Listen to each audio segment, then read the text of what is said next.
Velkomin í þessa yfirferð. Okkur langar örugglega öll að vita hvernig við getum umbreytt flötum, já, reynlega leiðinlegum fullýringum í eitthvað sem fólk raunverulega hlustar á. Eitthvað leikrætt sem grípur athyglina leið. Við kunnum stöll við það að heyra eitthvað sem fer bara beint inn annað eyrað og út hitt, það ekki? Málið að venjulegar setningar duga stundum bara engan veginn til þegar við þurfum virkilega að koma mikilvægum skilaboðum á framfæri.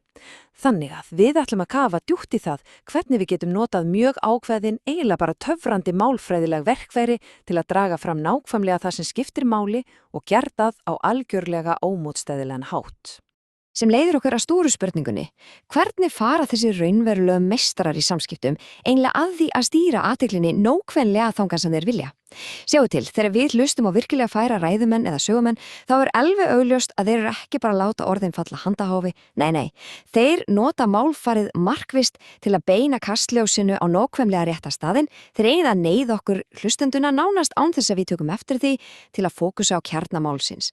Og það einmitt þetta vald, þetta algjöra vald yfir athyglinni sem við ætlum að afhjúpa hérna í dag. Allt í lagi, vindum okkur beitt í þetta. Fyrsta hlutin. Rökfræði áfærslunar. Skoðum aðeins af hverju við þyrmum yfir höfuð að bleita uppbyggingunni á setningunum okkar. Til að skilja þetta þurfum við að átta okkur að því hvernig upplýsingum venjulega dreift rosalega jafnt yfir venjulega setningum. Það ekki eitt sem stendur upp úr heldur alltaf sama plani. Ef við þurfum að koma einhverju bráðnauðsynlega til skila, þá getur svona dæmigerð hversdagslega setning hreinlega klikkað. En hér kemur töfrabráðið sem reddar þessu. Klofningssetningar eða cleft sentences á enskunni. Þessar tvær töfrabyggingar virka bókstaflega eins og beinskett kastljós á níðamirku leiksviði. Í stað þess að kveikja bara öllum ljósunum í einu, þá beinum við geislanum beint að aðalatriðinu.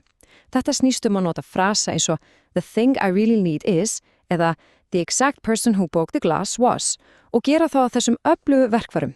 Við erum í raun bókstaflega að kljúfa setninguna í tvennt til þess eins að einangra lykilupplýsingarnar. Hversu sniðugt er það? Færum okkur þó yfir í kafla 2 sem fjallar sjálfa what-uppbygginguna og hvernig við getum einangrað ákveðna þörf. Nú drögum við fram fyrsta töfrasprotan. Þetta formgerð sem algjörlega dásamleg þegar kemur að því að draga fram eitthvað sem hann sárvandar eða þráir virkilega mikið. Við skulum búa til smá anstöðu hérna. Tökum fyrst venjulegu setninguna. I need a holiday. Vá, ok, mjög flatt, óspennandi, eiginlega frekkar velrend, ekki sett. Þetta hljómar bara eins og einhver sé að gera athugasemd veðrið. En sjáum nú hvað gerist þegar við smettlum þessari C1 stigs áherslu á hlutina. What I need is a holiday. Hvílíkur munur, finnið þetta. Þetta leikrænt, þetta ástríðufullt. Þessi eini litli málfræðilega snúningur var að breyta hversdagslegri tilkynningu í algjört neyðarkall. Og þetta sýnir okkur svo vel söguna á bakvið þessa einu setningu. Þessi manneskja ekki bara að minnast svona í framhjálplöpu á að frí væri fínt. Alls ekki. Þessi uppbygging rammar inn algjöra örvertingu. Raunverulega merkingin hérna reynlega nákvæmlega það og nákvæmlega ekkert annað en það sem vantar akkurat núna frí. Ekkert annað kemur til greina. Með því einu að byrja setninguna á orðinu what við strax búin að sópa öllum öðrum möguleikum út á borðinu og beina allir athyglinni 100% að þessari einu sértæku þörf. Færum okkur þá aðeins áfram og sjáum hvernig þetta byggist upp í kafla 3, kastljós uppbyggingin. Það að segja hvernig við notum it is eða it was. Hér við farin úr því að lýsa yfir einhverju persónulegri þörf yfir í að benda fingri á nákvæmlega hver á sökuna eða jafnvel hrós skilið fyrir þá sök. Þetta notað þegar við þurfum virkilega að negla ábyrgðaraðilann og gera það á eins leikrænan og dramatískan hátt og mögulegt Við skulum aftur bera saman. Fyrst það þessi dæmigerða þurra skýrsla eignatjón, John broke the window. Þetta eins og að lesa upp úr lögregluskýrslu, engin tilfinning, bara upptælning á köldum staðreyndum. En ef við beitum áherslunni rétt, breytist þetta samstundis í dramatískan dómsal. It was John who broke the window. Wow, skilaboðin vægasagt skýr.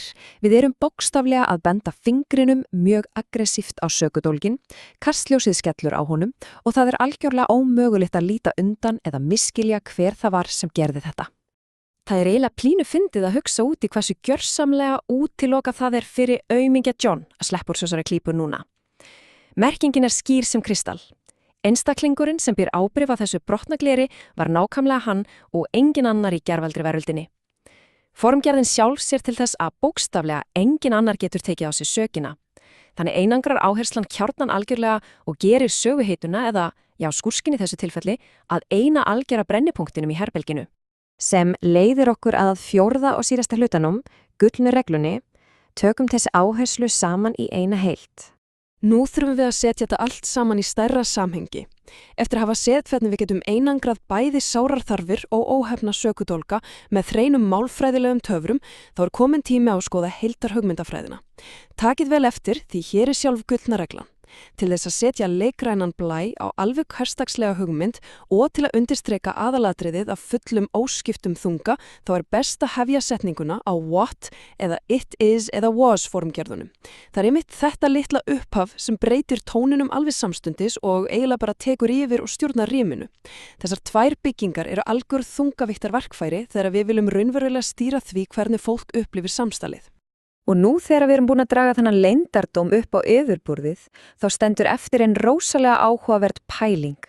Þegar við gerum okkur grein fyrir því hversu fáránlega auðvelt það í raun og veru að umbreyta flötum fullyrðingum í ógleymanlegar dramatískar yfirlýsingur, hvaða venjulega leiðilega setning ætti að fá svona leikræna meðferð næst? Tækifærin sem við höfum til að lyfta hversdagslegum samskiptum okkar upp á algjörlega nýtt plan með þessum einföldu en gríðarlega kröftugu klopningssetningum eru nefnilega óteljandi. Þetta opnar bara algjörlega nýja vit í því hvernig við getum tjáð okkur dagstælega. Takk kærlega fyrir að vera með í þessari skoðun í dag, vonandi nýtist þetta vel næst þegar einhver það með allri athyglinni halda. Takk fyrir að horfa. Haltu áfram að læra með Slowingo.